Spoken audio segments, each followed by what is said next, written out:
Hello students, good evening. देखो बच्चों, आज हम बात कर रहे हैं न्यूक्लियर फोर्स, न्यूक्लियर स्ट्रक्चर क्या होगी उसके बारे में हम लोग बात करेंगे। ठीक है, सबसे पहले बात करते हैं बच्चों nuclear force. Nuclear force nuclear force क्या होता है बच्चों? सबसे पहले बात करते हैं न्यूक्लियस क्या होता है। ठीक है, न्यूक्लियस क्या होता है, इस रदरफोर्ड ने बताया था इसके बारे में। न्यूक्लियस, ठीक है, क्या बताया था? Every atom have a central core. Every atom have a central core where whole mass of the body, whole mass of the atom supposed to be concentrated, to be concentrated is called nucleus। उसे क्या कहते हैं बच्चों? Nucleus. Nuclear force क्या होता है बच्चों? आपने पता है कि न्यूक्लियस के अंदर क्या होते हैं? प्रोटॉन और न्यूट्रॉन, जिसको क्या बोलते हैं? न्यूक्लियंस। क्या बोलते हैं? न्यूक्लियंस।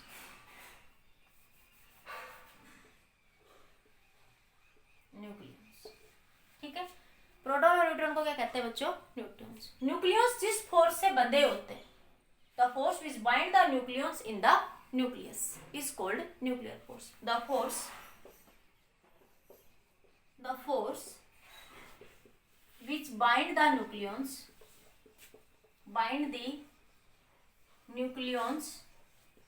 in the nucleons मतलब बच्चों प्रोटॉन और neutron in the nucleus is called nuclear force। Nuclear force, जिस फोर्स से न्यूक्लियस जो है न्यूक्लियस के अंदर बंधे हुए होते हैं उसे क्या कहते हैं बच्चों? न्यूक्लियर फोर्स कहते हैं। ठीक है, नोट करिए। अब इसकी प्रॉपर्टी की बात करते हैं, प्रॉपर्टी ऑफ न्यूक्लियर फोर्स। इसके बारे में कुछ मैंने आपको +1 में पढ़ाया हुआ है, फिर भी यहाँ बात कर लेते हैं। प्रॉपर्टी ऑफ न्यूक्लियर फोर्स हो गया। आगे चैप्टर में बच्चों इसकी डिटेल भी आती है थोड़ी सी, पर अभी थोड़ा बेसिक था कि न्यूक्लियर स्ट्रक्चर डिस्कस करना था, तो उसके लिए हम लोग ये डिस्कस कर रहे हैं। ठीक है,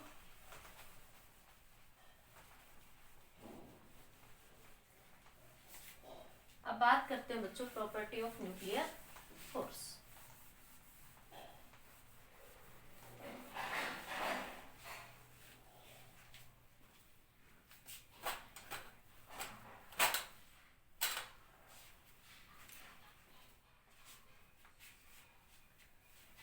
प्रॉपर्टी, न्यूक्लियर फोर्स कैसे फोर्स होते हैं बच्चों? स्ट्रॉन्ग फोर्स होते हैं बच्चे, स्ट्रॉन्ग फोर्स इन नेचर। सबसे ज्यादा स्ट्रॉन्ग फोर्स होते हैं नेचर। +1 में आप पढ़ा था कि ग्रेविटेशनल फोर्स आपके पास मान लिया 1 है, तो आपके पास इलेक्ट्रोस्टैटिक फोर्स 10⁻36 और ग्रेविटेशनल फोर्स जो होते हैं 10⁻38 टाइम्स स्ट्रॉन्गर होते हैं। ठीक है, ग्रेविटेशनल फोर्स जो होते हैं 10⁻38 टाइम्स स्ट्रॉन्गर होते हैं किससे? ग्रेविटेशन फोर्स से, या 100 टाइम्स स्ट्रॉन्गर होते हैं किससे? इलेक्ट्रोस्टैटिक फोर्स से। ठीक है, दूसरी प्रॉपर्टी है बच्चों short range force. Short range force, ये भी कह सकते हैं much dependence on the distance. जो न्यूक्लियर फोर्स होते हैं थोड़ी सी डिस्टेंस चेंज होने पर आपके पास फोर्स क्या हो जाता है? क्योंकि ये डिस्टेंस न्यूक्लियंस के बीच की एग्जिस्ट करती है, तो आर जितना कम होगा फोर्स उतना ही ज्यादा होता है, तो आपके पास वेरी शॉर्ट रेंज फोर्स होते हैं आपके पास। ठीक है, न्यूक्लियर फोर्स कैसे फोर्स होते हैं बच्चों? आपके वेरी शॉर्ट। ठीक है, इसको आपके पास शॉर्ट रेंज इसलिए भी कहते हैं बच्चों कि इन फोर्सेज को हम लोग ऑपरेट फर्मी ऑर्डर तक ही ऑपरेट कर सकते हैं। ये भी कह सकते हैं कि जो रेंज होती है न्यूक्लियर फोर्स की, रेंज ऑफ न्यूक्लियर फोर्स क्या होती है बच्चों? फर्मी ऑर्डर में। किसमें होती है? फर्मी ऑर्डर, लगभग बच्चों 2 और 3 फर्मी के आसपास होती है। ठीक है, न्यूक्लियर फोर्स की जो रेंज है, न्यूक्लियर साइज भी तो पता है 10⁻15 फर्मी ऑर्डर में ही होता है, तो उसी रेंज में न्यूक्लियर फोर्स क्या करते हैं बच्चों, एग्जिस्ट करते हैं, इसलिए इनको क्या बोलते हैं, स्ट्रॉन्ग न्यूक्लियर फोर्स, और शॉर्ट रेंज होती है। तीसरा बच्चों, ये जो फोर्सेस होते हैं आपके पास, ये स्पिन पे मास पे डिपेंड नहीं करते, चार्ज पे, independent on the charge. Nuclear force जो है चार्ज पे डिपेंड नहीं होते। क्यों? देखो बच्चों, जैसे आपके पास न्यूक्लियस, न्यूक्लियस के अंदर क्या है, प्रोटॉन और न्यूट्रॉन, तो यहाँ पे प्रोटॉन के बीच में फोर्स लग रहा है, न्यूट्रॉन के बीच में फोर्स लग रहा है, प्रोटॉन न्यूट्रॉन के बीच में भी फोर्स लग रहा है। ठीक है, अगर ये चार्ज पे डिपेंड करते तो न्यूट्रॉन न्यूट्रॉन या न्यूट्रॉन के बीच में फोर्स नहीं होता, लेकिन हमने पढ़ा है केमिस्ट्री में कि ये किसी बॉन्ड से बंधे हुए होते हैं यहाँ पे। ठीक है, तो जो आपके पास न्यूक्लियर फोर्स होते हैं इंडिपेंडेंट होते हैं ऑन दी चार्ज, चार्ज पे क्या होते हैं, इंडिपेंडेंट। अब ऐसे लिख सकते हो, चार्ज इंडिपेंडेंट। न्यूक्लियर फोर्स क्या होते हैं, charge independent, charge independent. Charge पे क्या होते हैं बच्चों, इंडिपेंडेंट। नोट लिख लीजिए, या आप अपनी लैंग्वेज बना के लिख सकते हो, this force independent on the charge, this force are the short range force, this force are the strong force. Nature में स्ट्रॉन्ग फोर्स होते हैं। लिख लिया बच्चों। नेक्स्ट पॉइंट देखिए बच्चों, इसमें आपके पास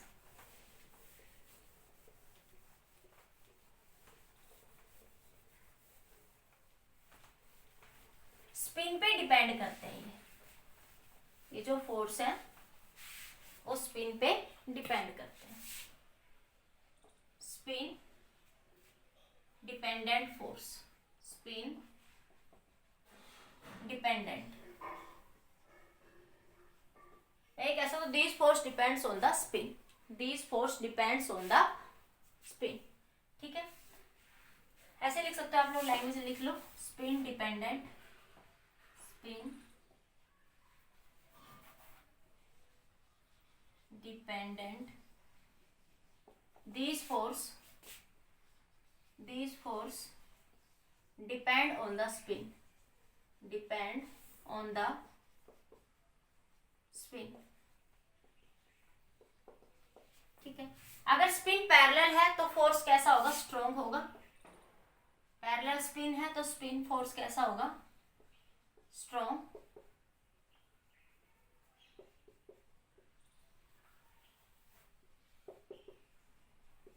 और स्पिन एंटी पैरेलल है तो फोर्स कैसा होगा, वीक। ठीक है, तो ये जो फोर्सेस हैं बच्चों, स्पिन पे क्या करते हैं, स्पिन पे डिपेंड करते हैं आपके पास। ठीक है, तो आपके पास नेक्स्ट आता है बच्चों इसमें नेचर। आपके पास इसका जो नेचर होता है न्यूक्लियर फोर्सेस का, वो अट्रैक्टिव नेचर भी होता है। वैसे तो यही कहते हैं इन जनरल कि nuclear force have the attractive nature, nuclear forces का नेचर कैसा है, अट्रैक्टिव। लेकिन बच्चों जब पोटेंशियल एनर्जी कर्व के साथ थोड़ा वेरिएशन देखते हैं, थोड़ा डीपेन में, तो दोनों नेचर एग्जिस्ट करते हैं, अट्रैक्टिव भी और रिपल्सिव। पोटेंशियल एनर्जी का जब डिस्टेंस के साथ वेरिएशन करते हैं बच्चों, तो हमें कुछ इस तरीके का ग्राफ मिलता है, वेरिएशन विथ पोटेंशियल एनर्जी। ठीक है, ये डिस्टेंस है बच्चों आर, इधर ये पोटेंशियल एनर्जी। अगर ये डिस्टेंस आर, ठीक है, तो ये नेचर 0.5 फर्मी से नीचे है, रिपल्सिव, और ये यहाँ पे क्या शो करेगा, रिपल्सन, रिपल्सन लिख लो।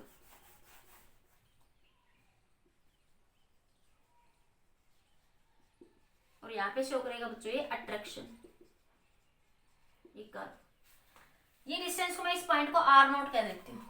अगर ये डिस्टेंस यहाँ पे 0.5 फर्मी से क्या है आपकी, लेस देन है, अगर आर नोट जो है बच्चों यहाँ पे वो लेस देन है 0.5 फर्मी से, वो थोड़ा बहुत वेरिएशन 0.8 भी मिल सकता है आपको जनरली, बाकी इतना ही रहता है लगभग।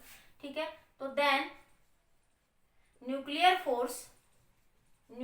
Force shows repulsive nature, repulsive nature, repulsive nature.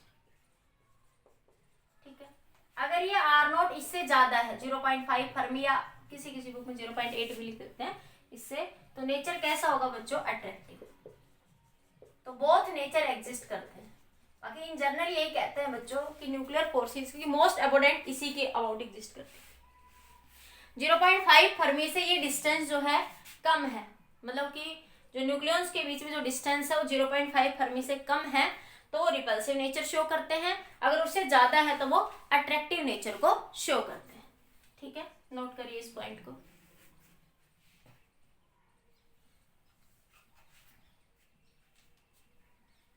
हो गया, कर लिया बच्चों नोट।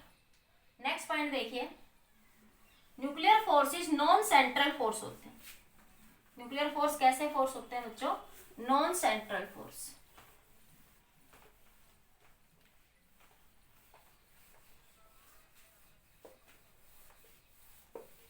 सेंट्रल फोर्स नहीं होते, ठीक है, क्योंकि central nuclear force inversely proportional होते हैं डिस्टेंस के स्केल के। बट क्या होता है, सेंट्रल फोर्स की कंडीशन होती है कुछ, आपने पढ़ा होगा, gravitation force are the central force, electrostatic electromagnetic force are the central force, ये सारी सिचुएशंस आपने पढ़ी है। न्यूक्लियर फोर्स कैसे फोर्स है बच्चों? नॉन सेंट्रल फोर्स है।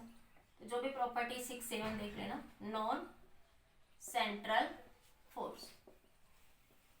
सेंट्रल फोर्स की क्या डेफिनेशन होती है बच्चों? Central force whose line of action, those force whose line of action, those force whose line of action, whose line of action, line of action passes through the central line, central, whose line of action passes through a fixed point, passes through a fixed point, whose line of action passes through a fixed point and magnitude depends only on the distance, and magnitude depends only on the distance,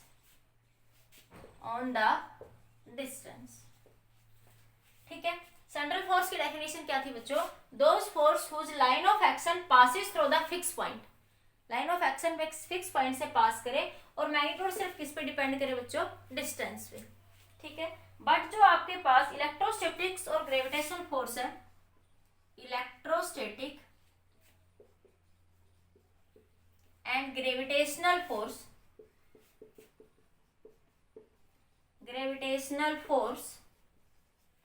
electrostatics and gravitational force are central forces,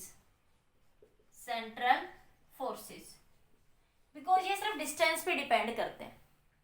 लेकिन but nuclear force also depend on the spin. Nuclear force जो spin पे भी क्या करते हैं बच्चों? Depend करते हैं, ठीक है। स्पिन पैरेलल है तो स्ट्रॉन्ग फोर्स शो करता है, एंटी पैरेलल है तो वीक फोर्स। ये पैरेलल और एंटी पैरेलल वाला कंसेप्ट बच्चों हम लोग आगे पढ़ते हैं, एंगुलर मोमेंटम J = LS करके। टोटल एंगुलर मोमेंटम होता है orbital angular momentum plus spin momentum, ठीक है। तो यहाँ पे स्पिन इवन है, ओड है, पैरेलल है, एंटी पैरेलल है, तो इसके अकॉर्डिंग एंगुलर मोमेंटम चेंज हो जाता है, तो इसके कारण फोर्स क्या हो जाता है बच्चों? चेंज हो जाता है। इसलिए कहते हैं कि वो बाकी डिटेल में आता है, यहाँ पे डायरेक्ट याद रख लो कि जो न्यूक्लियर फोर्स है वो डिपेंड करते हैं किस पे? स्पिन पे। तो न्यूक्लियर फोर्स जो है डिपेंड ऑन द स्पिन। सो आपके पास ये सिर्फ डिस्टेंस पे नहीं, स्पिन पे भी डिपेंड करता है। और सेंट्रल फोर्स की कंडीशन यही कहते हैं वो डिस्टेंस पे ही डिपेंड करना चाहिए, ठीक है। इसलिए जो है न्यूक्लियर फोर्स कैसे फोर्स है? So nuclear force are the forces, nuclear force are the non-central force. Nuclear force is non-central force. Is non-central force. Nuclear force कैसा force है बच्चों? Non-central force. नोट करिए।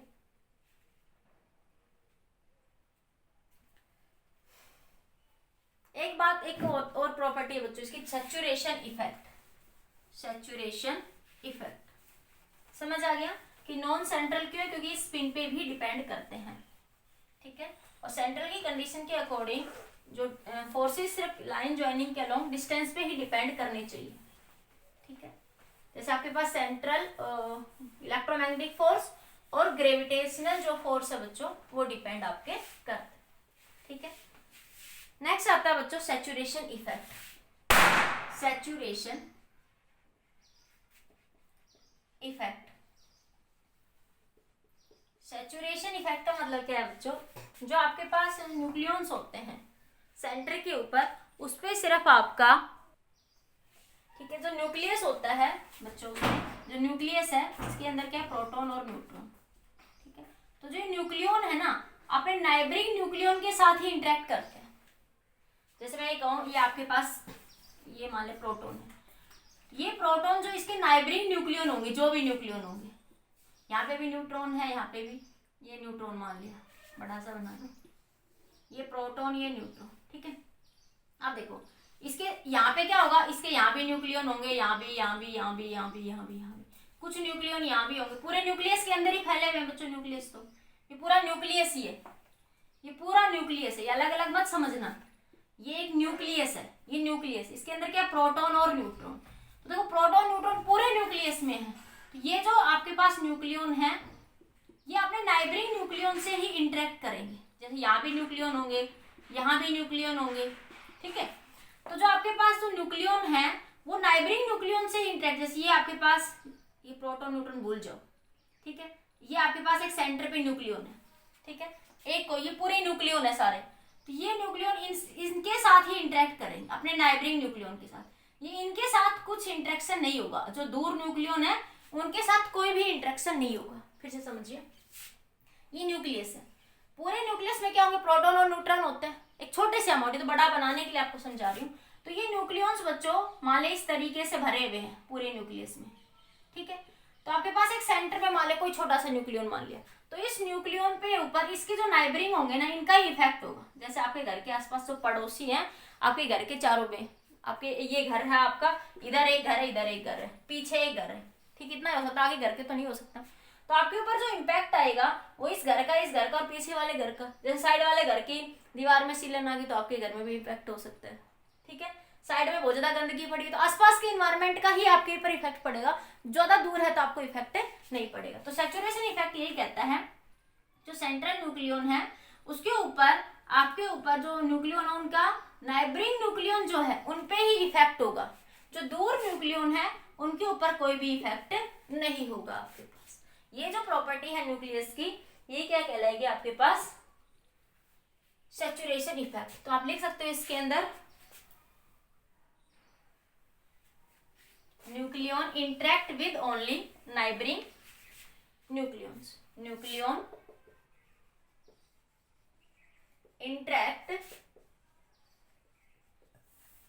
interact with only neighboring nucleons,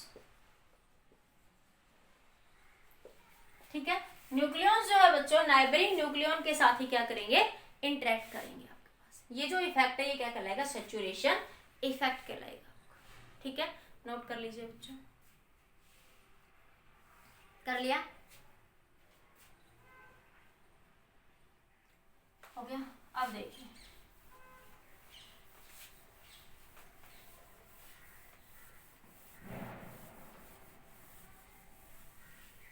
next बात करते हैं बच्चों nuclear structure की। तो न्यूक्लियस क्या होता है, every atom have a central core where which whole mass of the atom to be concentrated, that is called nucleus.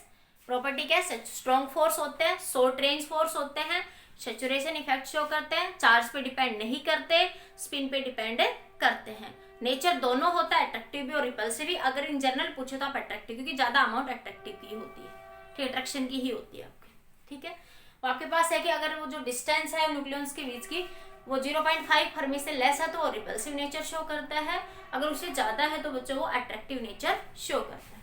ठीक है, अब बात करते हैं बच्चों न्यूक्लियर स्ट्रक्चर की। न्यूक्लियर स्ट्रक्चर देखो बच्चों, इनिशियली क्या माना जाता था कि प्रोटॉन जो है आपके पास, प्रोटॉन और इलेक्ट्रॉन न्यूक्लियस के अंदर ही एग्जिस्ट करते, पहले जो हाइपोथेसिस थी। ठीक है, और आपके पास जैसे आपके पास जेड प्रोटॉन है तो ए माइनस जेड प्रोटॉन्स आपके बाहर रिवॉल्व करते हैं, तो जितने इलेक्ट्रॉन उतने ही प्रोटॉन, ओवरऑल एटम क्या हो जाता था, न्यूट्रल हो जाता। लेकिन बच्चों ये थ्योरी आपको पता है नहीं चली, ये फेल हो गई। ठीक है, हम क्या मानते हैं कि एटम है, एटम के अंदर न्यूक्लियस है और उसके अंदर क्या होते हैं, प्रोटॉन और न्यूट्रॉन, और इलेक्ट्रॉन उसके चारों तरफ रिवॉल्व करते हैं। ठीक है, एटम की थ्योरी यही है। हमें बात कर रहे हैं न्यूक्लियर स्ट्रक्चर की, तो आज हम न्यूक्लियस के बारे में बात करेंगे, मतलब हम प्रोटॉन और न्यूट्रॉन के बारे में बात करें, न्यूक्लियॉन्स के बारे में। ठीक है, क्या क्या हो सकता है इसके अंदर, क्या क्या नहीं हो सकता है आपके पास। ठीक है, तो न्यूक्लियस के अंदर क्या होता है बच्चों, proton and neutron. P proton, proton का सिंबल आपको पता है, प्रोटॉन से लिखते हैं पी से, और एन मतलब बच्चों न्यूट्रॉन। ठीक है, और साइज ऑफ न्यूक्लियस ये आपको मैंने रदरफोर्ड थ्योरी में बताया था, साइज ऑफ न्यूक्लियस 10⁻⁻15 मीटर या फर्मी ऑर्डर में होता है। ठीक है, और एटम का साइज कितना होता है बच्चों, एटम साइज कितना होता है, 10⁻10 मीटर। ठीक है, ये बहुत बेसिक सी बातें हैं, आप लोगों को पता भी है आपके पास। ठीक है, तो चार्ज ऑन प्रोटॉन क्या होता है, charge on proton, charge on proton कितना होता है, 1.6 10⁻⁻19 coulomb. Mass of proton, mass of proton ये आया था बच्चों 1.67 इंटू 10⁻⁻27 किलोग्राम। ठीक है, 1.6726 पूरा लिख लो बच्चों एक बार, क्योंकि थोड़ा प्रोटॉन से न्यूट्रॉन से चेंज होता है। ठीक है, और इसको 1 एटॉमिक मास यूनिट भी कहते हैं बच्चों, इसको क्या कहते हैं, 1 एटॉमिक मास यूनिट। देखो अभी मैं बात करती हूँ इसके लिए, एक बार मैं इसको बता देती हूँ। इसी तरह न्यूट्रॉन पे चार्ज क्या होता है बच्चों, चार्ज ऑन न्यूट्रॉन, अभी इसके बारे में बात करेंगे। चार्ज ऑन न्यूट्रॉन, न्यूट्रॉन पे पता है आपको चार्ज क्या होता है, 0, और mass of neutron, mass of neutron वो होता है बच्चों 1.67, थोड़ा सा डिफरेंस होता है, वो 87 या 85 के आसपास होती है उसकी वैल्यू, 49 10⁻⁻27 किलोग्राम। थोड़ा सा जो मास है, मास ऑफ न्यूट्रॉन बच्चों ज्यादा होता है, ये ध्यान रखना। ये मास डिफेक्ट में बात करें किससे, प्रोटॉन से, थोड़ा सा डिफरेंस होता है, ज्यादा नहीं, बट अप्रोक्सीमेटली जो ये वैल्यू है ये 1 एटॉमिक मास यूनिट के बराबर देखो 1.67 1.67, ये 26 ये 49। ठीक है, थोड़ा सा ज्यादा होता है न्यूट्रॉन का मास प्रोटॉन से। ठीक है, इलेक्ट्रॉन का पता ही है बच्चों, इलेक्ट्रॉन पे चार्ज -1.6 10⁻⁻19 कूलम, और इलेक्ट्रॉन का मास जो होता है 9.1 10⁻31 किलोग्राम। ये बेसिक सी बातें थी, सब आपको पता है। ठीक है, नोट कर लीजिए।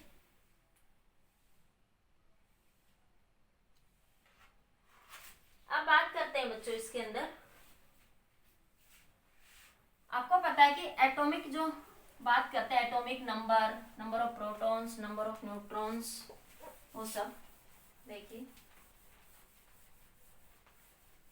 क्या हो जाएगा आपके पास यहां से,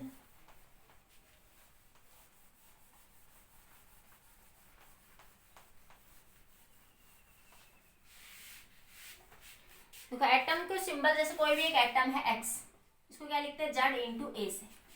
ठीक है, तो ए क्या कहलाएगा बच्चों, मास नंबर, ये आप केमिस्ट्री में बड़े अच्छे से पढ़ चुके हो, मास नंबर, और Z क्या कहलाएगा, एटॉमिक नंबर, एटॉमिक नंबर। ठीक है, और किसी भी एटम में जितने नंबर ऑफ प्रोटॉन्स होते हैं उतने नंबर ऑफ इलेक्ट्रॉन्स होते हैं, तो Z क्या कहलाता है बच्चों, वहां पे number of proton, number of proton. ठीक है, क्योंकि एटम न्यूट्रल होता है बेटा, सॉरी, क्योंकि एटम न्यूट्रल होता है, इसलिए जितने नंबर ऑफ प्रोटॉन्स होंगे एटम में उतने नंबर ऑफ इलेक्ट्रॉन्स होंगे।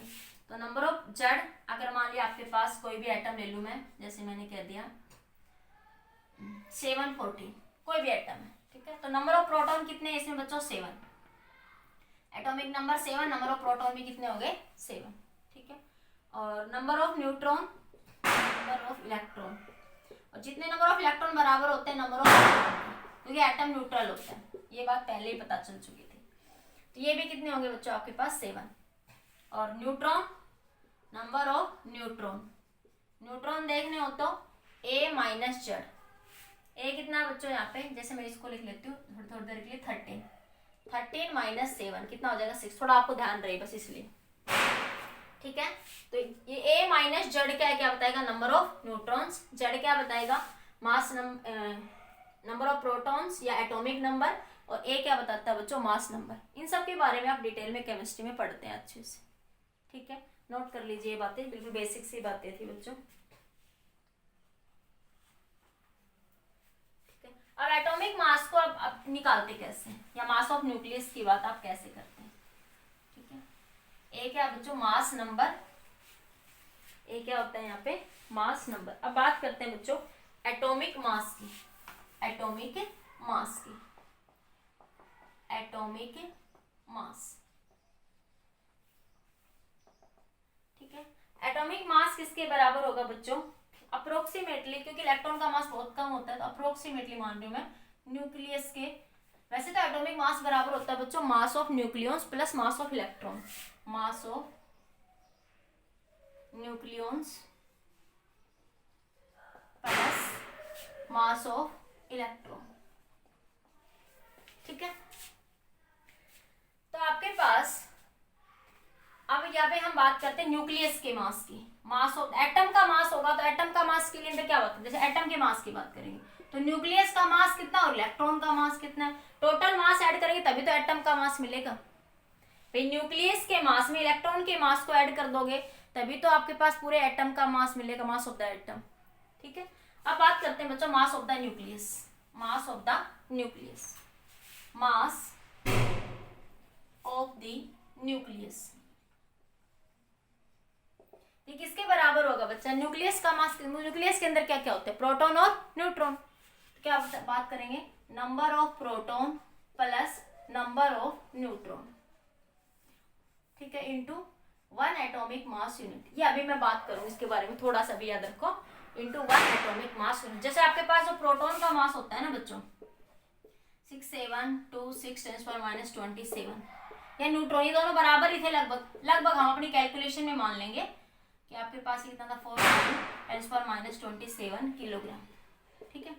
इसको क्या माना गया था, क्योंकि उस टाइम पे कैलकुलेशन के लिए हमारे पास ऐसी कुछ भी इक्विपमेंट नहीं था, तो इसको कुछ कैलकुलेशन करने के लिए, वो आप केमिस्ट्री में पढ़ते हो मोल का कंसेप्ट, वो करने के लिए, तो इसको क्या माना गया बच्चों एटॉमिक मास यूनिट कहते हैं, इसको क्या कहते हैं एटॉमिक मास यूनिट। थोड़ी कैलकुलेशन करेंगे तो देखो मास नंबर, न्यूक्लियस का मास क्या होगा number of proton plus number of neutron, और दोनों के नंबर ऑफ न्यूक्लियन आ गए, नंबर ऑफ न्यूक्लियंस आ गए बच्चों, ठीक है। तो आपके पास हाइड्रोजन एटम के लिए अगर मैं बात करूं तो आपके पास सिर्फ मैं अगर हाइड्रोजन एटम के लिए बात करती हूँ तो जितने प्रोटॉन है उतने ही क्या आपके पास इलेक्ट्रॉन, न्यूट्रॉन, न्यूट्रॉन तो जीरो हो गए, न्यूट्रॉन तो यहाँ पे क्या हो जाते हैं आपके जीरो हो जाते हैं, ठीक है। तो आपके पास न्यूक्लियस, न्यूक्लियस के अंदर क्या है बच्चों प्रोटॉन और न्यूट्रॉन, तो एक प्रोटॉन पे जितना मास है, जैसे जितने न्यूक्लियन है, जैसे हमारे 20 न्यूक्लियन है तो 20 न्यूक्लियन को एक एटॉमिक मास यूनिट से मल्टीप्लाई कर दोगे क्या मिल जाएगा मास ऑफ द न्यूक्लियस। भाई एक न्यूक्लियन का मास, जैसे एक प्रोटॉन का मास इतना है और प्रोटॉन का मास अप्रोक्सीमेट इक्वल है किसके न्यूट्रॉन के, ठीक है। तो एक प्रोटॉन का मास इतना है, 20 प्रोटॉन है तो टोटल 20 प्रोटॉन का मास आ जाएगा, तो 20 न्यूक्लियन। भाई कैसे समझ रहे हो ना मेरी बात, जैसे भाई ये आपके पास न्यूक्लियन की बात करें, न्यूक्लियन मतलब बच्चों में न्यूक्लियर वर्ड बात करती हूँ, प्रोटॉन न्यूट्रॉन की बात करें तो एक प्रोटॉन और एक न्यूट्रॉन का मास लगभग बराबर है, तो मैं कहूँ एक प्रोटॉन का मास इतना है तो 20 प्रोटॉन का मास है, 20 न्यूक्लियन का मास कितना हो जाएगा, तो 20 से क्या करेंगे मल्टीप्लाई, तो मास ऑफ द न्यूक्लियस आ जाएगा, तो वही लिखा है मैंने, ठीक है। नोट करिए एक बार जल्दी से इस बात, अभी इस थ्योरी में आते हैं आगे, एक बार नोट कर लीजिए।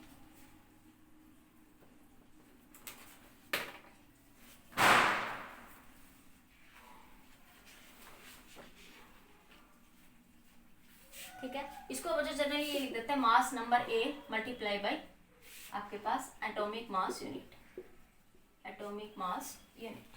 ठीक है, नोट कर लीजिए जल्दी से।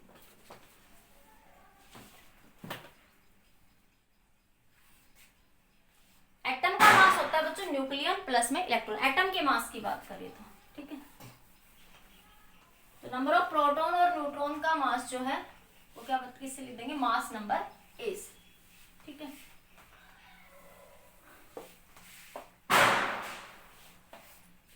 अब बात करते हैं बच्चों इसके अंदर हम बात करते हैं एटॉमिक मास की। एटॉमिक मास आप केमिस्ट्री में पढ़ते हो वैसे तो बच्चों, इसको ज्यादा डिटेल में नहीं जाऊंगी इसकी, मैं सीधा सीधा वन एटॉमिक मास यूनिट जो डिफाइन करते हो वहां पे आप एवोगाड्रो लॉ से जो डिफाइन करते हो, तो वन एटॉमिक मास यूनिट वहां पे सबसे पहले किसको चुना गया था, कार्बन को। आप कहते हो 1/12 of mass of the carbon atom, mass of the carbon atom, ये वन एटॉमिक मास यूनिट होती थी। मास of the carbon atom divide by 12, ये क्या होता था वहां पे, one atomic mass unit define करते हैं। आप लोग केमिस्ट्री के अंदर पढ़ते हैं डीपली वहां पे। ठीक है, अब इसके कई रीजन पढ़ते हैं केमिस्ट्री में, कार्बन को क्यों चूज करते हैं। जैसे मैं ये कहूँ कार्बन बहुत ज्यादा अबंडेंट अमाउंट में पाया जाता है एक तो। ठीक है, एक आपके पास दूसरा लेस रिएक्टिव होता है आपके पास, और मोस्ट रिएक्टिव भी नहीं होता, लिस्ट रिएक्टिव भी नहीं होता। ठीक है, जैसे मैं कहूँ एक एग्जांपल लेके कि कार्बन को क्यों चूज करा गया, तो पहला कंसेप्ट था अबंडेंस। ठीक है, कि लार्ज अमाउंट में लगभग पाया जाता है, बस उसके अमाउंट सबसे ज्यादा हो।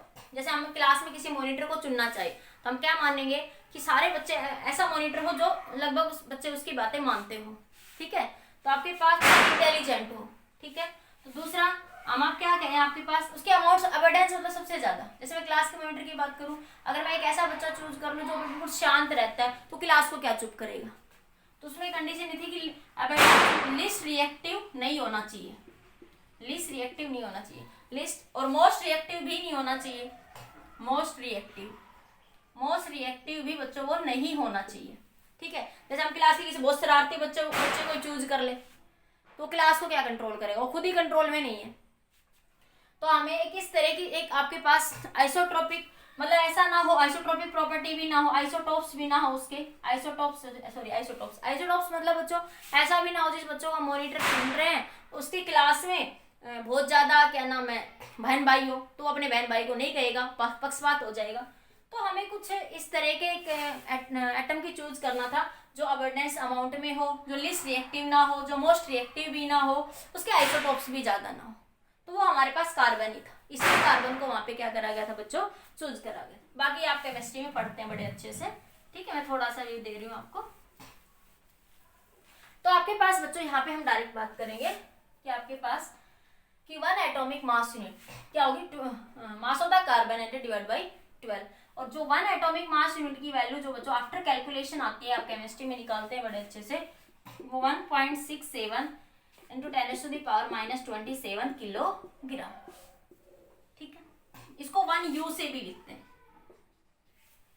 जो कैलकुलेशन करी गई थी। अब जैसे बच्चों हम मास ऑफ द इलेक्ट्रॉन भी निकाल सकते हैं एटॉमिक मास की फॉर्म में, मास ऑफ द प्रोटॉन भी, मास ऑफ द न्यूट्रॉन भी, ये सब एटॉमिक मास यूनिट की फॉर्म में बातें कर लेते हैं। जैसे मैं कहूँ 1 किलोग्राम, तो इसको यहाँ से निकाल सकते हैं। एक रिलेशन बच्चों यहाँ से निकालते हैं, एनर्जी मास इक्विवेलेंस, एनर्जी मास इक्विवेलेंस से एक रिलेशन निकालते हैं यहाँ से आइंस्टीन की थ्योरी ऑफ रिलेटिविटी के अकॉर्डिंग। आइंस्टीन की थ्योरी के अकॉर्डिंग बच्चों हम क्या कह सकते हैं कि वन एटॉमिक मास यूनिट जो होता है वो आइंस्टीन की जो रिलेशन होता था एनर्जी का mc², उसके बराबर होता है। ठीक है, तो यहाँ मास m की वैल्यू रख देंगे बच्चों, c की वैल्यू रख देंगे और उसको सोल्व कर लेंगे। ठीक है, तो मैं यहाँ से सोल्व करती हूँ। वन एटॉमिक मास यूनिट किसके बराबर होगा, मास ऑफ द प्रोटॉन कितना होता है बच्चों, 1.67 10⁻⁻27 kilogram, c speed of 3 into 10⁸ का स्क्वायर। ठीक है, और बच्चों इसको डिवाइड कर देंगे 1.6 10⁻⁻13 से इलेक्ट्रॉन वोल्ट में बनाने के लिए। ठीक है, तो जो वन एटॉमिक मास यूनिट की जो वैल्यू आती है वो किसके बराबर हो जाएगी, 931.5 मेगा इलेक्ट्रॉन वोल्ट। तो वन एटॉमिक मास यूनिट को जनरली हम लोग ऐसे लिख लेते हैं 931 मेगा इलेक्ट्रॉन वोल्ट। क्या लिख सकते हैं 931 मेगा इलेक्ट्रॉन वोल्ट। ठीक है, तो आप याद रखने ला कई बार इसको, इस कंसेप्ट को मैं बाइंडिंग एनर्जी में यूज करूंगी मास डिफेक्ट जब समझाऊंगी आपको, तो बस ये थोड़ा डायरेक्ट ध्यान रखना आप लोग, क्योंकि मैं ज्यादा कैलकुलेशन नहीं कर रही हूँ, आप केमिस्ट्री में करते हैं इसलिए मैं ज्यादा नहीं कर रही हूँ, हमारे यूज में भी नहीं है। हमें सिर्फ ये याद रखना है कि 1 एटॉमिक मास यूनिट इतना होता है किलोग्राम की फॉर्म में। जब एनर्जी की फॉर्म में इसका रिलेशन निकालते हैं, एनर्जी की relation between atomic mass unit and energy equivalence, तो आइंस्टीन ने हमें रिलेशन दिया था कि 1 एटॉमिक मास यूनिट इसके बराबर होता है। तो हमने मास सी स्पीड ऑफ लाइट और इलेक्ट्रॉन वोल्ट में कन्वर्ट करने के लिए हमने इतने से डिवाइड कर दिया। ठीक है, 1 इलेक्ट्रॉन वोल्ट कितने के बराबर होता है बच्चों? 1 इलेक्ट्रॉन वोल्ट 1.6 × 10⁻⁹। वो आप कर सकते हो 19 लिख लो, वो बाद में अपने आप चेंज होके मेगा में आ जाएगा कैलकुलेशन जब करोगे तो। ठीक है, तो ये वैल्यू आ जाएगी 931 मेगा इलेक्ट्रॉन वोल्ट। ये आपको याद रखना, नोट करिए बच्चों एक बार जल्दी से, कर लीजिए, कर लिया? ठीक है, बस आपको ये दो बातें ध्यान रखनी है, किलोग्राम की फॉर्म में अगर मास की फॉर्म में बात करेंगे तो ये, और एनर्जी इक्विवेलेंस रिलेशन की फॉर्म में आपके पास इतना बात करेंगे मास की। ठीक है, अब बात करते हैं बच्चों इसके अंदर, ये आप केमिस्ट्री में डिटेल में पढ़ते हैं इसलिए मैं ज्यादा डीप नहीं जा रही है कैसे आया क्यों नहीं। ठीक है, अब बात करते हैं बच्चों आइसोटोप्स क्या होते हैं, आइसोबार क्या होते हैं, आइसोटोन क्या होते हैं, आइसोमर क्या होते हैं, मिरर न्यूक्लियाई क्या होती है, इन सब के बारे में बात करते हैं। Classification of nuclei, classification of nuclei. ठीक है, तो सबसे पहले बात करते हैं बच्चों आइसोटोप की। ये आपको पता भी है बच्चों, आइसोटोप्स बहुत बार पढ़ चुके हो, फिर भी बात कर लेते थोड़ी सी बेसिक सी बातें। Atom of same element, atom of same element, same element, atom of same element whose nuclei have same number of proton, whose लिखो बच्चों, whose nuclei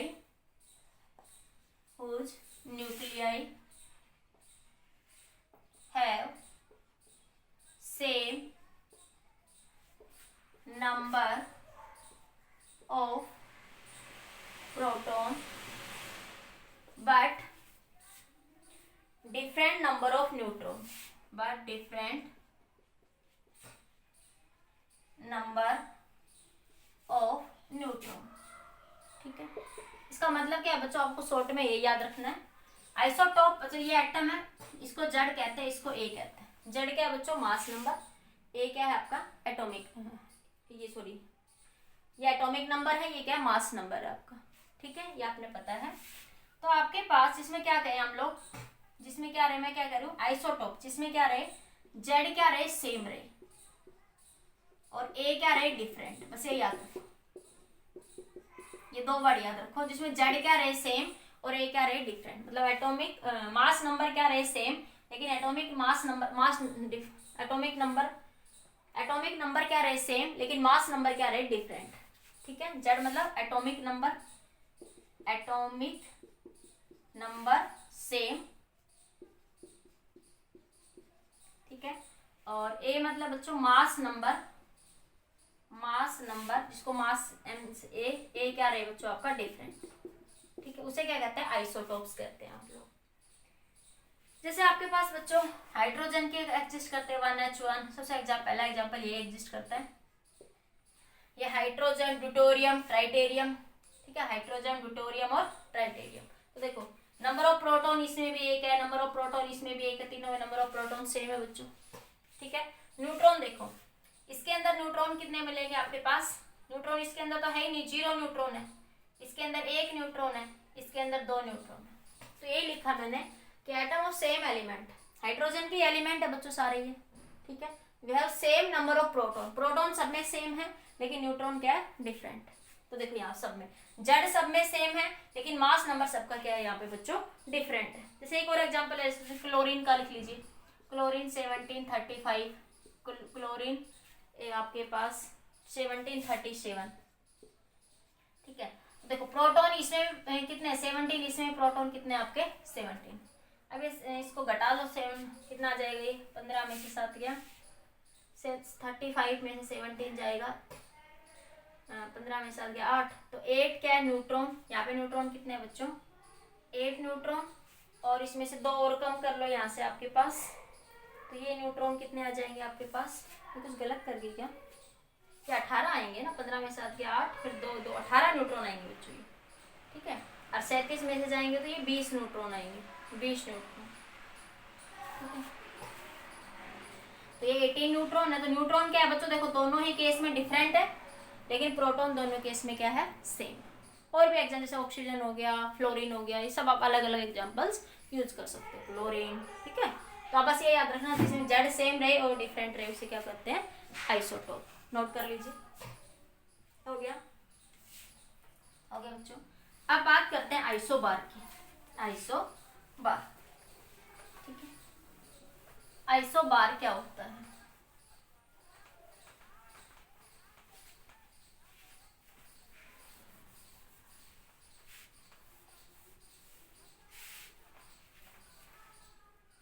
isobar, isobar,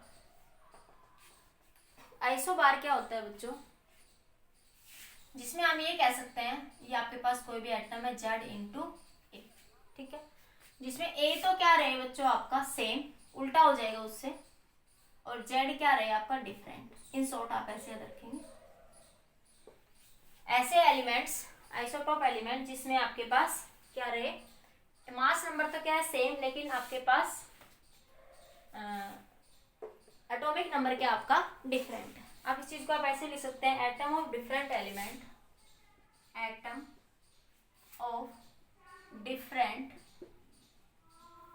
element whose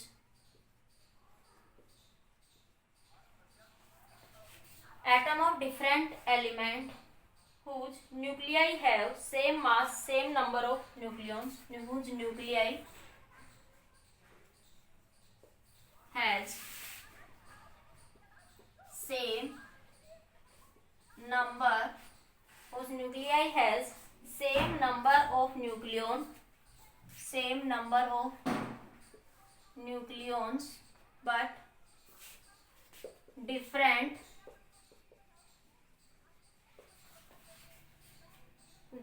number of neutrons and protons, but different number of neutrons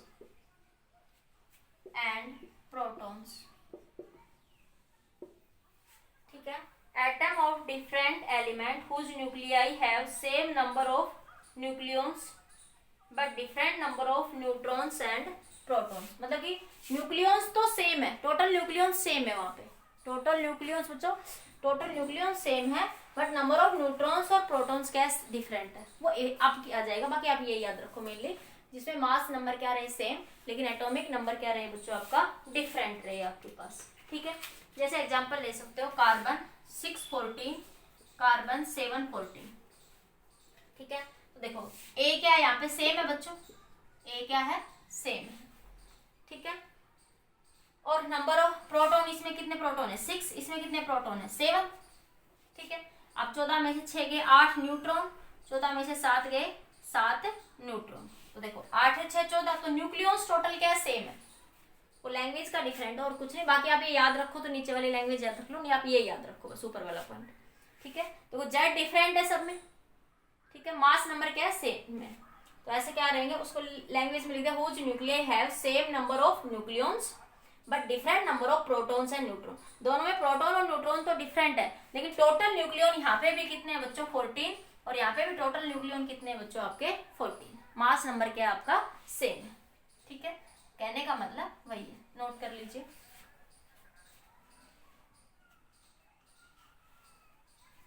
अब बात करते हैं बच्चों isotone. Isotone हो गया, isotone. Tone देखो, टोन वर्ड से ही नाम क्लियर हो रहा है, मैं आपको एक बाद में ट्रिक भी बता दूं थोड़ा याद करने की। टोन ने मतलब न्यूट्रॉन, जिसमें न्यूट्रॉन क्या रहे बच्चों सेम रहे, बाकी कुछ डिफरेंट हो सकता है, लेकिन न्यूट्रॉन क्या रहेंगे उसमें बच्चों सेम रहेंगे आपके पास। मतलब ये कह सकते हो कि जेड यहाँ पे आइसोटोन, आइसोटोन, आइसोटोन मतलब जेड यहाँ पे क्या रहेगा बच्चों आपका डिफरेंट, जेड डिफरेंट, ए भी क्या रहेगा आपका डिफरेंट, जेड भी डिफरेंट रहेगा, ए भी डिफरेंट, लेकिन ए माइनस जेड मतलब न्यूट्रॉन क्या रहेंगे सेम, जहां पे नंबर ऑफ न्यूट्रॉन्स क्या रहेंगे बच्चों आपके पास सेम। एटम ऑफ डिफरेंट, आप इसको ऐसे लिख सकते हो, atom of different nuclei whose atom of different nuclei whose nuclei have same number of neutron, whose nuclei have same number of neutron but different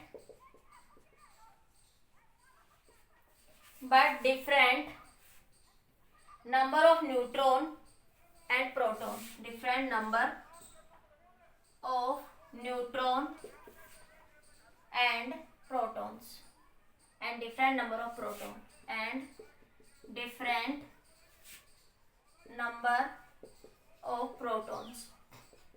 ठीक है, क्या कह रहा है, atom of different nuclei whose nuclei have same number of neutron but different number of neutrons and different number of protons। ठीक है, same number of, कुछ गलत लिख के, whose nuclei have same number of neutrons but different number of protons आएगा बच्चों, different number of protons। Protons क्या रहेंगे बच्चों उसमें डिफरेंट रहेंगे। ठीक है, प्रोटॉन क्या रहेंगे आपके डिफरेंट। जैसे एग्जांपल देख लीजिए आप लोग, जैसे क्या होगा, मैं लिथियम और बेरिलियम, लिथियम बेरिलियम ले लो, और भी एग्जांपल हो सकते हैं बच्चों आपके पास, जैसे लिथियम के लिए 373848। ठीक है, लिथियम और बेरिलियम का ये एग्जांपल हो गया। तो आपके पास 3 प्रोटॉन है। ठीक है, न्यूट्रॉन कितने हो गए बच्चों, 4 न्यूट्रॉन, ये 4 प्रोटॉन है और 4 ही न्यूट्रॉन। तो न्यूट्रॉन क्या है बच्चों यहाँ पे आपके सेम है, न्यूट्रॉन क्या है बच्चों यहाँ से आपके सेम। जैसे आपके पास क्लोरीन और पोटाशियम ले लो, क्लोरीन 1737 और एक आपके पास पोटाशियम है 1939। तो देखो प्रोटॉन कितने हैं बच्चों यहाँ पे 17, न्यूट्रॉन भी, प्रोटॉन यहाँ पे 19, न्यूट्रॉन देखो 0 2, तो 20 न्यूट्रॉन, यहाँ पे 0 2 20 न्यूट्रॉन। तो न्यूट्रॉन क्या है यहाँ पे सेम है, न्यूट्रॉन क्या है बच्चों सेम है, लेकिन प्रोटॉन क्या है डिफरेंट। नोट करिए बच्चों, जल्दी से नोट कर लीजिए।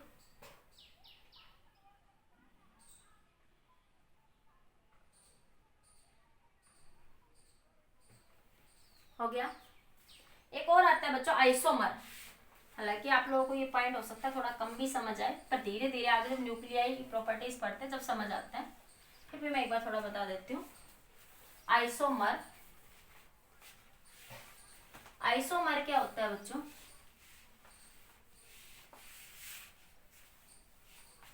आइसोमर, आइसोमर थोड़ी न्यूक्लियर रिएक्शन पढ़ते तो ज्यादा अच्छे से वहां पे समझ आ जाता है बच्चों। Those nuclei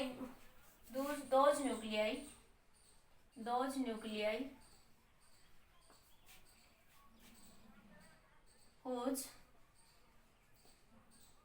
has, those nuclei which has same number of, same atomic number and same mass number, those nuclei जिनका एटॉमिक नंबर भी सेम है और मास नंबर भी क्या है आपका सेम है। मास बच्चों AMA, मास नंबर भी क्या है सेम है, which has same atomic number and same mass number. ठीक है, but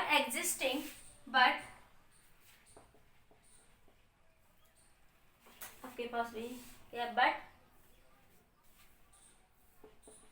existing in different energy state, in different energy state या लेवल कर दो, एनर्जी लेवल, ठीक है।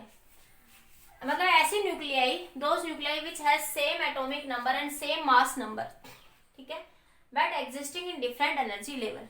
जैसे मैं कोबाल्ट 60 जैसे बच्चों बात करते हैं, जब वो आपके पास कुछ एनर्जी के कारण, जैसे मैं एक कहूँ आपके पास, जैसे कल के एग्जांपल समझ सकते हैं, जैसे इलेक्ट्रॉन कल हमने समझा था, ठीक है, तो ये इलेक्ट्रॉन है, यहाँ से मैं इसको यह बात करूँ, थोड़ा समझ लो, ये हमारे सेम है, ठीक है। जब आपके पास ये भी एक एटम है, ये भी एक आपके पास न्यूक्लियाई है, दोनों न्यूक्लियाई है, ठीक है, ये दोनों न्यूक्लियाई जब आपके पास कुछ एनर्जी अब्जॉर्ब करके ये न्यूक्लियाई ये इस स्टेट से इस स्टेट में चली गई तो ये अनस्टेबल होगी, लेकिन इसके आपके पास जब वो इस स्टेट से इसमें आएगी तो कुछ एनर्जी रिलीज करके वो क्या होती है, इस स्टेट में आती है। लेकिन बच्चों कई बार क्या होता है, जैसे आपके पास कुछ एनर्जी रिलीज करने के बाद भी जब एटम एक्साइटेड स्टेट से ग्राउंड स्टेट में आता है तो एच न्यू एनर्जी रिलीज करता है। फोटोन का रेस्ट मास 0 होता है, उसका कुछ एनर्जी तो कंसिडर होती नहीं है, मास तो कंसिडर होता नहीं है, ठीक है, तो वो फिर भी अनस्टेबल स्टेट में रह जाता है, मेटास्टेबल स्टेट में रह जाता है। तो यही कह सकते हैं कि एटम ग्राउंड स्टेट में भी एग्जिस्ट कर सकता है और मेटास्टेबल स्टेट में, मतलब एक्साइटेड स्टेट में भी क्या कर सकता है, एग्जिस्ट कर सकता है। थोड़ा सा बस ध्यान रख लो, बाकी ये आपको आगे ज्यादा अच्छे से समझ आएगा, ठीक है, इतना ध्यान रख लो, ठीक है बच्चों, नोट करिए।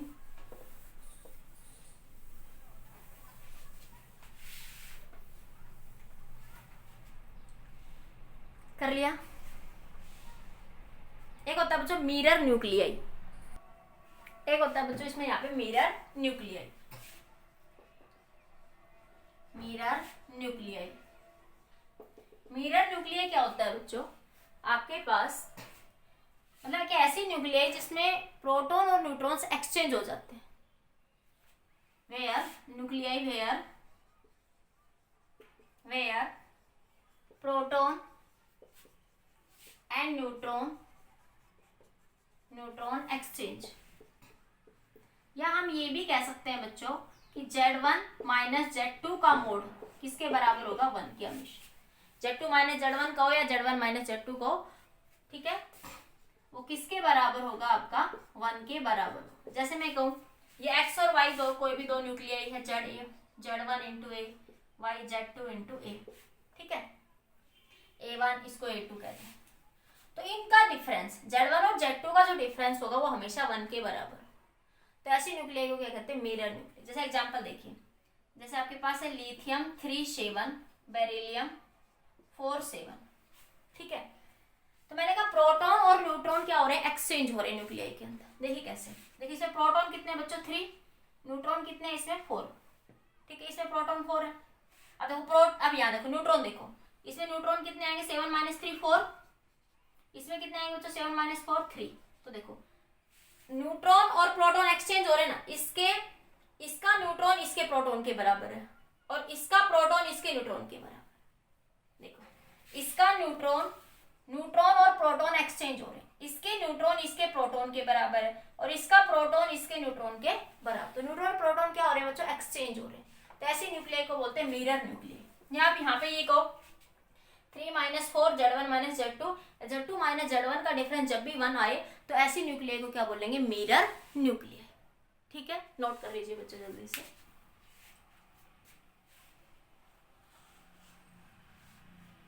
अब यहाँ पे बच्चों कुछ एवरेज एटॉमिक मास में निकालते हैं, कुछ न्यूमेरिकल देखते हैं, फिर आगे बढ़ते हैं, ठीक है, हो गया।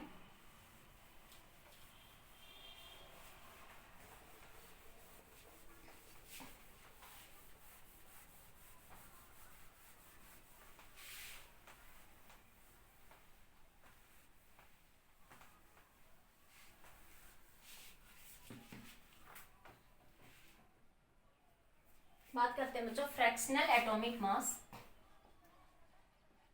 Fractional atomic mass due to isotopes,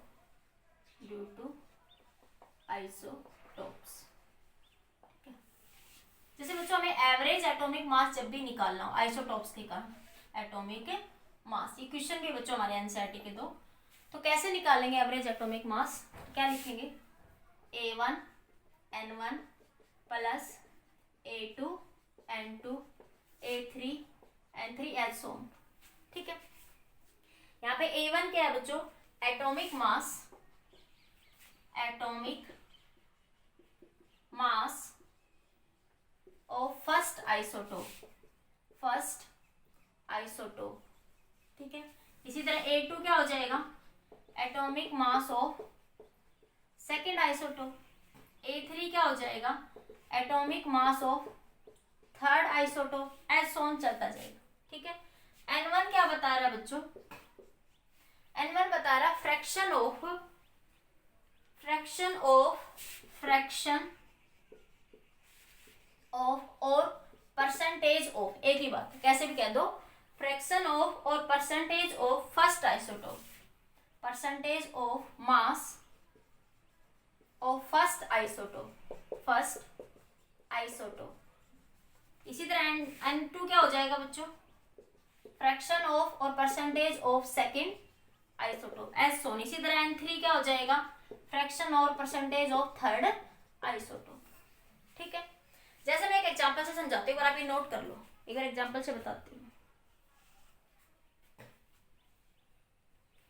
जैसे क्लोरीन का बात कर लेते हैं बच्चों, जनरली क्लोरीन का एटॉमिक मास होता है 35.5, ठीक है। वो कैसे आया, एवरेज एटॉमिक मास जो क्लोरीन का आप कहते हो कितना होता है 35.5, ठीक है। हो गया बच्चों, एक बार मैं इसको हटा रही हूँ यहाँ से। जैसे बात करें बच्चों यहाँ से कि क्लोरीन के लिए क्या कैसे लिखेंगे, क्लोरीन 13, क्लोरीन 1735, क्लोरीन 1737, ठीक है। तो इसकी जो अमाउंट है बच्चों प्रकृति में जो हमारी एग्जिस्ट करती है वो 75% और इसकी एग्जिस्ट करती है बच्चों 25%, ठीक है। मतलब इसकी अमाउंट जो एग्जिस्ट करती है ना हमारे पास, तो वो कितनी है, इस एटम की वो 75% एग्जिस्ट करता है ये, और ये वाला 25। ऐसी तरह सारे आइसोटॉप्स के लिए होता है कि कोई बहुत ज्यादा अमाउंट में एग्जिस्ट करता है, कोई थोड़ी अमाउंट में, उन सबका एवरेज लेके हम लोग निकाल लेते हैं, ठीक है। तो जो आपके पास क्लोरीन का जो एटॉमिक मास होता है बच्चों, एवरेज एटॉमिक मास, वो आपने पढ़ा हुआ है कितना होता है 35.5 एटॉमिक मास यूनिट के बराबर होता है, यही पढ़ा है ना, ठीक है। तो एवरेज एटॉमिक मास कैसे निकालेंगे, atomic mass, average atomic mass, average atomic mass, ये एवरेज ही होता है बच्चों, ठीक है। क्या है A1 N1, A1 कितना बच्चों आपके पास 35, एटॉमिक मास नंबर कितना है यहाँ पे आपके पास 35, ये कितनी अमाउंट में एग्जिस्ट कर रहा है बच्चों, फ्रैक्शन या परसेंटेज से मल्टीप्लाई कर दो, प्लस 37 इंटू 25 डिवाइडेड बाई 100, ठीक है। इसको कर लो बच्चों यहाँ से। जब आप इसको यहाँ से जब सोल्व करोगे, कुछ कट करोगे, कुछ कटोगे, तो मैं बता देती हूँ लगभग कितना आएगा। ये 25 थी 75, 25 चौका 100, ये 25 चौका 100, तो ये बना बच्चों 3 5 15, 3 3 9 1 10, और ये बना 37 डिवाइडेड बाई 4। इन दोनों को ऐड करो बच्चों, 105 में 37 ऐड करोगे तो 5 12, 3 और 1 4, और 142/4, ठीक है। 4 3 12, 2 4 5 20, 2.5 एटॉमिक मास यूनिट। कितना आया ये, इस तरीके से हम एवरेज क्या कर सकते हैं बच्चों, फाइंड आउट कर सकते हैं। नोट करो, एक न्यूमेरिकल करवाते हैं इस पे बेस्ड, कर लिए बच्चों नोट। जैसे न्यूमेरिकल देखिए,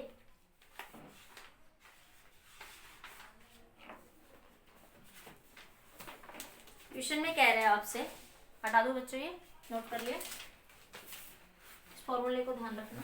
तो इस तरीके से आप एवरेज एटॉमिक मास, मतलब कि जैसे क्लोरीन के लिए जनरली वो एवरेज एटॉमिक मास की बात करते हैं आप लोग बच्चों वहां पे, कि वो कितना आ रहा है आपके पास, जब कहते हैं जनरली क्लोरीन का मास इतना होता है, तो आप एवरेज एटॉमिक मास की बात करते हैं। जैसे क्वेश्चन है बच्चों, द नेचुरल, आप लिख लेना क्वेश्चन में, मेन पॉइंट लिख लेती हूँ। The natural chlorine is found to mixture of 2 isotope, the natural chlorine is found to mixture of 2 isotopes, ठीक है, of masses 34.98 atomic mass unit and 36.98 atomic mass unit. And relative abundance and the relative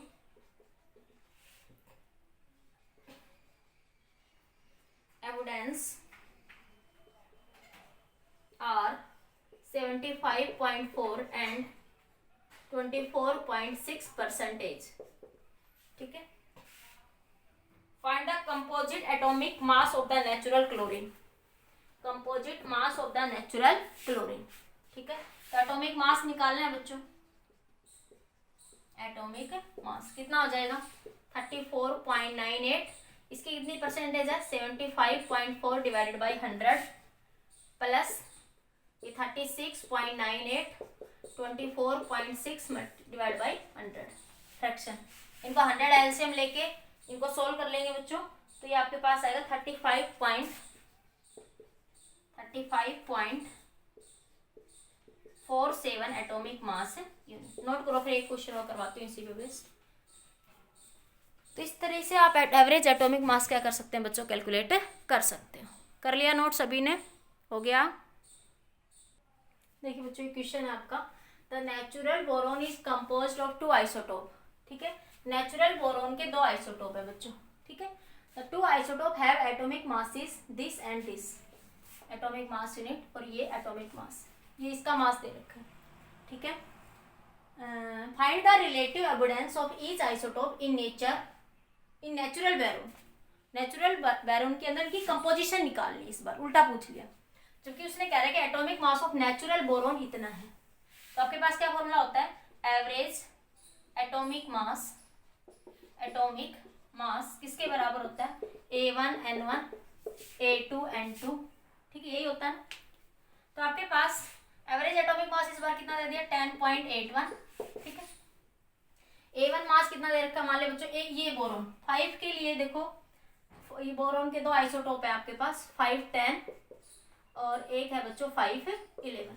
अब इसकी percentage नहीं दे रखी, वो कह रहा है कि इनकी बताइए कितनी परसेंटेज होगी, जबकि ये इतना है एटॉमिक मास. तो हम मान लेंगे बच्चों कि मान लिया इसके अंदर x परसेंटेज अबंडेंस है, तो इसके लिए टोटल कितनी होती है बच्चों 100. तो इसके अंदर कितनी आ जाएगी 100 माइनस एक्स. तो क्या मान लेंगे इसके अंदर अबंडेंस कितनी x, तो इसके अंदर कितनी हो जाएगी 100 माइनस एक्स. तो A1 बच्चों दे रखा आपको 10.003 multiply by x percentage, x divide by 100 plus दूसरा दे रखा है बच्चों 11.0099 multiply by 100 minus x percentage, तो डिवाइड बाई 100. ठीक है. अब इनको बच्चों यहाँ से एलसीएम 100 लेके क्रॉस मल्टीप्लाई कर लेना. ठीक है. तो जो आपके पास x की जो परसेंटेज आएगी, x जो निकल के आएगा वो होगा 19.78%. ठीक है. तो आपके पास x किसने मानी थी, बोरोन के अंदर. x किसके अंदर अज्यूम करिए बच्चों, तो रिलेटिव अबंडेंस इन बोरोन 5 5 10 के अंदर कितनी आ जाएगी 19.78%. Relative abundance in boron 5 11. 100 में से घटा दो बच्चों इसको, 100 में से घटाओ तो ये वैल्यू आ जाएगी 80.22%.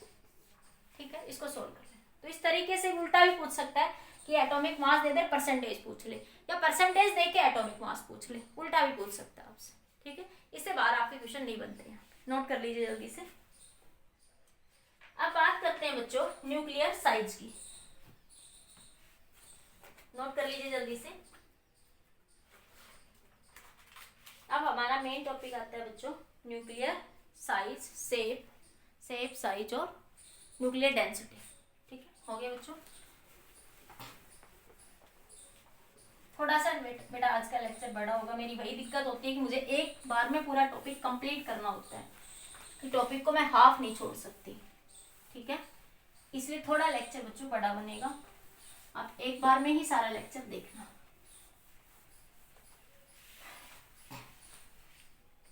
देखिए बच्चों बात करते हैं nuclear shape size and density. Nuclear shape size and density. ठीक है. तो जो बच्चों शेप है ना न्यूक्लियस की, वो स्फेरिकल शेप में. तो कई सारे एक्सपेरिमेंट थोड़ा सा डेविएशन होता है लेस देन 10%, लेकिन लगभग जो शेप होती है वो शेप कैसी होती है न्यूक्लियस की, स्फेरिकल। थोड़ा सा होता है लेकिन 90% केस में शेप कैसी होती है, स्फेरिकल होती है आपके पास। ठीक है, जो डेविएशन हल्का सा दिखाई देता है ना, वो डेविएशन जो होता है बच्चों लेस देन होता है 10%। इसे लगभग लगभग जो न्यूक्लियस की जो शेप है वो कैसे एज्यूम करते हैं बच्चों, स्फेरिकल। अब बात करते हैं दूसरा साइज। ठीक है, रदरफोर्ड, देखो न्यूक्लियस की डिस्कवरी किसने दी थी, रदरफोर्ड ने। तो रदरफोर्ड ने इसके ऊपर काम करा। रदरफोर्ड ने कहा कि जो साइज होगा न्यूक्लियस का वो किसके बराबर होगा, आपके पास वॉल्यूम ऑफ न्यूक्लियस के डायरेक्टली प्रोपोर्शनल होगा। ठीक है, क्या लिखेंगे, volume of nucleus directly proportional to the, Rutherford ने कहा कि volume of nucleus directly proportional to the mass number, mass number, volume of nucleus directly proportional to the mass number, या आप ये कह सकते हो एक दूसरी लाइन के अंदर number of nucleons, number of nucleons in the nucleus, in the nucleus. तो number of nucleons in the nucleus क्या बताते हैं बच्चों, मास नंबर बताते हैं। ठीक है, तो volume of nucleus V directly proportional है मास नंबर 1, ये भी कह सकते हैं। ये किसके, ये क्या होता है आपका मास नंबर, ए जिस आप जेड एटम के अंदर लिखते हैं ना, जेड इंटू ए। ठीक है, अब आपके पास बच्चों वॉल्यूम स्फेरिकल शेप में था, न्यूक्लियस की शेप कैसी होती है, स्फेरिकल। तो वॉल्यूम को क्या लिख सकते हैं, 4/3 पाई आर क्यूब। स्फेरिकल शेप में है तो रेडियस आर हो जाएगी। ठीक है, डायरेक्टली प्रोपोर्शनल है मास नंबर 1, तो यहाँ से बच्चों 4/3 पाई आर क्यूब, तो आर क्यूब डायरेक्टली बराबर हो गया। यहाँ से इसको प्रोपोर्शनलिटी साइन को हटाएंगे तो ये कांस्टेंट लिख लेंगे बच्चों, 4/3 pi is equal to constant K into A. तो इसको उधर ले जाएं, R cube is equal to K divided by 4 pi into 3, ये 3 ऊपर चला जाएगा। ठीक है, इंटू ए। ये बच्चों आपके पास आर की वैल्यू हो जाएगी 3k बाई 4 पाई, इसकी वैल्यू 1/3 इंटू ए की पावर 1/3, दोनों साइड 1/3 1/3 ले लिया। ठीक है, ये सारा सोल्व करके, और ये जो कांस्टेंट है बच्चों इसको हम आर नोट कह देंगे। ठीक है, तो आपके पास आर की वैल्यू हो जाएगी आर नोट, ये पूरा एक के भी एक कांस्टेंट, 3 और पाई ऑल्सो कांस्टेंट है, तो ये बना आर नोट ए की पावर 1/3। और जो आर नोट है बच्चों उसकी वैल्यू लगभग अप्रोक्सीमेटली 1.2 फर्मी और 1.3 फर्मी तक वेरी कर सकती है। लगभग वैसे 1.2 फर्मी लेते जनरली, तो आपके पास ये आप न्यूमेरिकल्स में 1.2 फर्मी या 1.3 फर्मी किसी किसी न्यूमेरिकल में मिल सकता है। तो ये आगे बच्चों size of the nucleus, note करिए जल्दी से। इससे बेस्ड न्यूमेरिकल देख लेते हैं, जल्दी से नोट करो, जल्दी नोट कर लो बच्चों। यहाँ से हो गया, कर लिया बच्चों नोट। अब बात करते हैं बच्चों, कर लिया। ठीक है, अब वो जैसे आपसे पास कोई भी 2 न्यूक्लियाई दे देगा। ठीक है, जैसे मैं आपके पास कोई भी देख लूँ, मैं देख लूँ यहाँ से क्लोरीन आपके पास 17 37। ठीक है, एक आपके पास मान ले लिख लिया उसने पोटाशियम 1939। ठीक है, इस तरह से कोई भी ले लिया। ठीक है, तो पूछ लेगा इनके रेडियस बताइए, तो रेडियस कैसे लिख देंगे, रेडियस का रेशियो R1/R2। R नोट तो कैंसिल हो जाएगा, दोनों के लिए कांस्टेंट सेम है। A1 एटॉमिक मास नंबर इसका 37 और इसका एटॉमिक मास नंबर बच्चों 39, इसकी पावर 1/3। बाकी वो जनरली ऐसी वैल्यू देगा कि ये 27 हो जाए, या ये आपके पास ऐसी क्यूब में आके कैंसिल हो जाए। ठीक है, तो इस तरीके से न्यूमेरिकल आपसे पूछ सकता है कि रेडियस का रेशियो बताइए इनका, सिंपल ऐसे ही पूछेगा आपसे। ठीक है, नोट कर लो जल्दी से, मैं तो कोई भी एक एग्जाम्पल ऐसे उठा लिया। अब बात करते हैं बच्चों न्यूक्लियर डेंसिटी। नोट हो गया बच्चों, हो गया हो गया। न्यूक्लियर डेंसिटी, न्यूक्लियर डेंसिटी,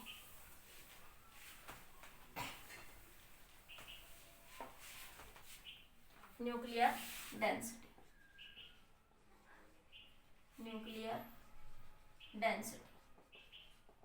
ठीक है, न्यूक्लियर डेंसिटी क्या होगी बच्चों, यहाँ से आपके पास न्यूक्लियर डेंसिटी को रोज से लिखते हैं, मास of the nucleus, mass of the nucleus.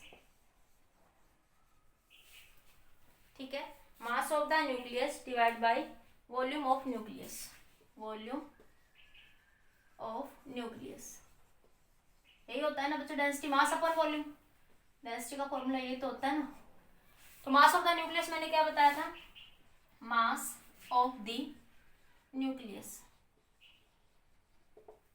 क्या बताया, लिख m इंटू ए लिख सकते हैं। देखो ए कैसे आया लिखते हो, उसे डायरेक्ट लिखा रहता है, कैसे है, नंबर ऑफ प्रोटॉन, न्यूक्लियस के अंदर क्या होता है, प्रोटॉन और न्यूट्रॉन, तो number of proton number of neutron, ठीक है, into 1 atomic mass unit.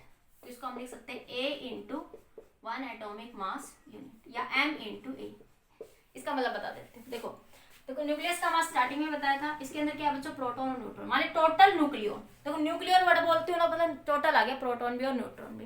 Total nuclear मतलब बच्चों 20 है, ठीक है। और एक न्यूक्लियर का मास कितना है, 1 एटॉमिक मास यूनिट के बराबर, क्योंकि प्रोटॉन और न्यूट्रॉन का मास थोड़ा अप्रोक्सीमेट बराबर होता है, बाकी न्यूट्रॉन का थोड़ा ज्यादा होता है, पर हम थोड़ी कैलकुलेशन के लिए ले रहे हैं, ठीक है। टोटल न्यूक्लियन कितने हैं, 20, और एक न्यूक्लियन का मास कितना है, 1 एटॉमिक मास यूनिट। तो ये तो लिखा a into atomic mass unit. Proton और न्यूट्रॉन का किससे लिख दिया, मास नंबर से, ये तो बताता है मास नंबर आपका, प्रोटॉन और न्यूट्रॉन।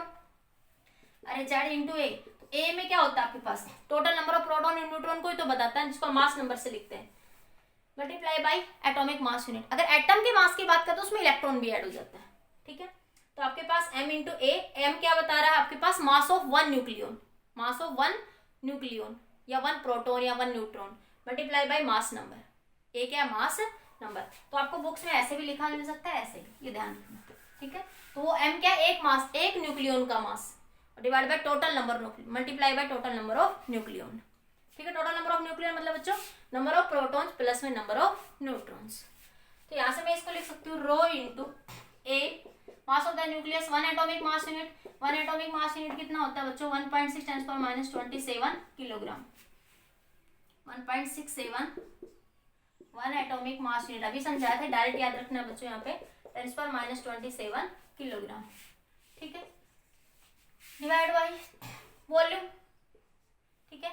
वॉल्यूम की वैल्यू क्या होगी बच्चों, a इंटू 1.6, 1 एटॉमिक मास ही लिख लूँ, बाद में एक साथ लिख दूंगी, 1 atomic mass unit, 1 atomic mass unit, ठीक है। वॉल्यूम की वैल्यू बच्चों 4/3 पाई r क्यूब, ठीक है, वॉल्यूम यही होता है। और अभी आप लोगों ने निकाला कि r किसके बराबर है, r0 a की पावर 1/3, तो मैं यहाँ r की जगह लिख दूँ ये value, a into 1 atomic mass unit 4/3 pi, r की वैल्यू रखो बच्चों, r0 a की पावर 1/3 का क्यूब, तो ये इससे कैंसिल और इसकी पावर क्यूब हो जाएगी यहाँ से, तो a into 1 atomic mass unit divide by, ये 3 ऊपर चला जाएगा, 3 डिवाइड बाई 4 पाई r0 की पावर का क्यूब इंटू a से a बच्चों कैंसिल, देखो ये a ही तो बचेगा ना नीचे, इसके क्यूब रूट से क्यूब कैंसिल कर देंगे, ये r क्यूब बन जाएगा, तो ये a से a क्या हो गया, कैंसिल।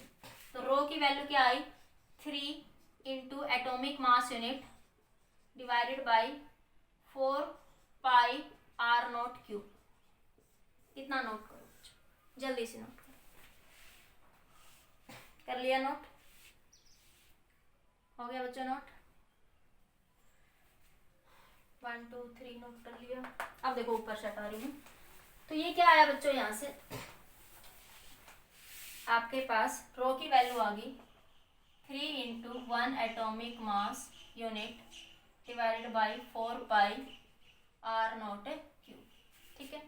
तो आपके पास रो, देखो यहाँ से एक चीज देखना कि जो डेंसिटी है ना वो मास नंबर पे डिपेंड नहीं कर रही, a से a कैंसिल हो गया ना, तो यहाँ पे एक नोट डाल के लिख लो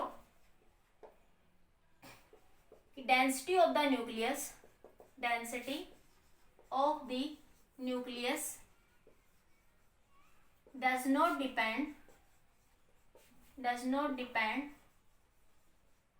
on the mass number, on the mass number। जो न्यूक्लियस की डेंसिटी है बच्चों मास नंबर पे डिपेंड नहीं करती। इन शॉर्ट आप ऐसे लिख सकते हो a की पावर 0 मतलब बच्चों मास नंबर पे डिपेंड नहीं करती, ये ध्यान रखना।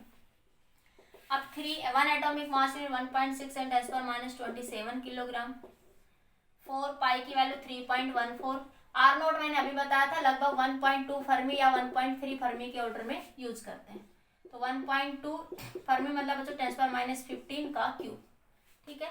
जब आप यहाँ से इसको सोल्व करोगे तो इसकी वैल्यू डायरेक्ट याद रखनी है कि जो न्यूक्लियर डेंसिटी की रेंज है, न्यूक्लियर डेंसिटी की रेंज वो कितनी आ जाएगी, 2 × 10⁻17 किलोग्राम पर मीटर